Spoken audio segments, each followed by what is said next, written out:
بسم اللہ الرحمن الرحیم۔ اردو ادب کی مختصر ترین تاریخ۔ سلیم اختر، لیکچر نمبر 8۔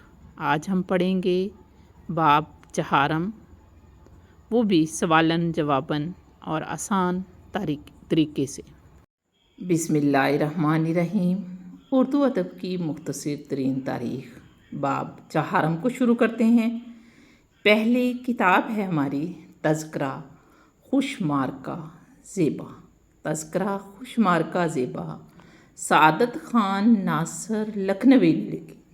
کتاب کو لکھا سعادت خان ناصر لکھنوی نے اور اس کو مرتب اور اس کا مقدمہ مشفق خواجہ نے کیا۔ ایک کتاب ہے کافی مشہور متروکات کے بارے میں جس کا نام ہے نظام اردو۔ کتاب لکھی آرزو لکھنوی نے، اور آرزو لکھنوی نے متروکات کی اس کتاب میں 3 صورتیں بتائی ہیں۔ پہلی صورت یہ ہے کہ لفظ غلط ہو تو متروک ہو جائے گا، غیر مانوس ہو یعنی ہمارے لیے اجنبی ہو، غیر مانوس ہو تو بھی متروک ہوگا، اور کلام میں زائد ہو تب بھی وہ لفظ متروک ہوگا۔ کتاب کا نام نظام اردو، لکھی آرزو لکھنوی نے، متروکات کی صورتیں 3 بتائیں۔ نکات سخن رسالہ ہے، لکھا حضرت موہانی نے۔ ایک رسالہ ہے افادات جس کی اشاعت 1890 میں پہلی بار ہوئی، یہ خورشید لکھنوی نے لکھا ہے۔ ولی دہلی میں 2 مرتبہ آئے تھے، پہلی دفعہ 1700 میں اور دوسری دفعہ 1720 میں۔ دے صورتیں الہی کس ملک بستیاں ہیں، اب جن کے دیکھنے کو آنکھیں ترستیاں ہیں۔ سودا کا شعر ہے۔ اصلاحِ زبان میں اولیت کا تعلق خان آرزو سے ہے، یعنی خان آرزو نے اصلاحِ زبان کے سلسلے میں پہلی آواز اٹھائی۔ سراج اللغات، چراغ ہدایت، شرح سکندر نامہ، مشمر اور نوادرِ الفاظ، یہ کتابیں خان آرزو نے لکھی ہیں۔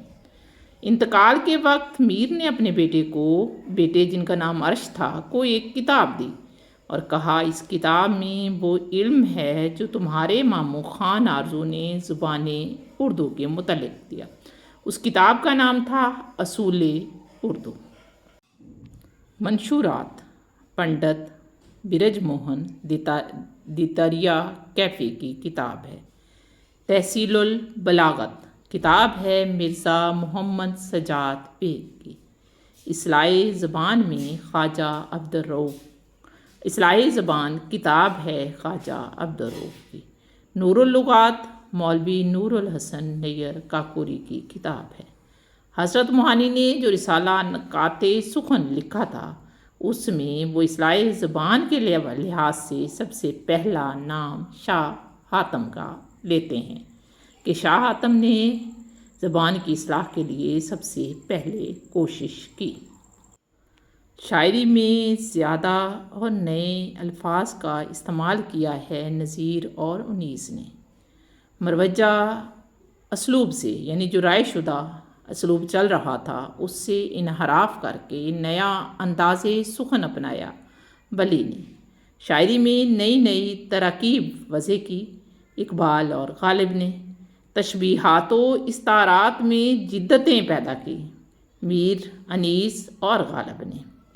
قدیم الفاظ سے نئے تلازمات وابستہ کر کے معنی کی نئی جہت پیدا کی فیض نے۔ انشا نے ایک قصیدہ لکھا تھا جارج سوئم کے غسلِ صحت پر، اس میں کتنے اشعار تھے؟ تو 250 اشعار کا قصیدہ جس میں انگریزی الفاظ بھی تھے جارج سوئم کے غسلِ صحت پر انشا نے لکھ ڈالا، یعنی 175 اشعار پر مشتمل قصیدہ۔ فصاحت کی تعریف کیفی نے کیسے کی؟ فصاحت کلام کا وہ وصف ہے جو قاری یا سامع کے ذہن کو منشی یا متکلم کے ذہن کے قریب ترین کر دیتا ہے، یعنی فصاحت سے مراد کلام اتنا فصیح ہو کہ قاری یا پڑھنے والا یا سننے والا جو ہے وہ کہنے والے کی بات سمجھ سکے، ان دونوں کے ذہن ایک ہی بات پہ رکے۔ میر امن نے گنج خوبی کے دیبائچے میں نثر کے بارے میں کیا لکھا؟ میر امن لکھتے ہیں، نہ شاعر ہوں میں اور نہ شاعر کا بھائی، فقط میں نے کی اپنی طبع آزمائی۔ مطلب میں کسوں کا استاد یا شاگرد نہیں ہوں۔ متروکات کے سلسلے میں میر کا شکوہ والا شعر کون سا ہے؟ یوں پکارے ہیں مجھے کوچہ جانا والے، ادھر آ ابے ابے او چاک گرے باں والے۔ قائم نے فارسی کو فصاحت کا معیار بننے پر کیسے طعنہ دیا؟ قائم نے کہا، قائم میں غزل طور کیا ریختہ بھرنا، ایک بات لچر سی بزبان دکنی تھی۔ میر کی زبان کو کون سمجھ سکتا ہے؟ میر خود کہتے ہیں، میرا کلام کوئی نہیں سمجھ سکتا جب تک وہ اس زبان سے واقف نہ ہو جو دہلی کی جامع مسجد کی سیڑھیوں پر بولی جاتی ہے۔ میر تقی میر۔ مفرس اردو سے کیا مراد ہے؟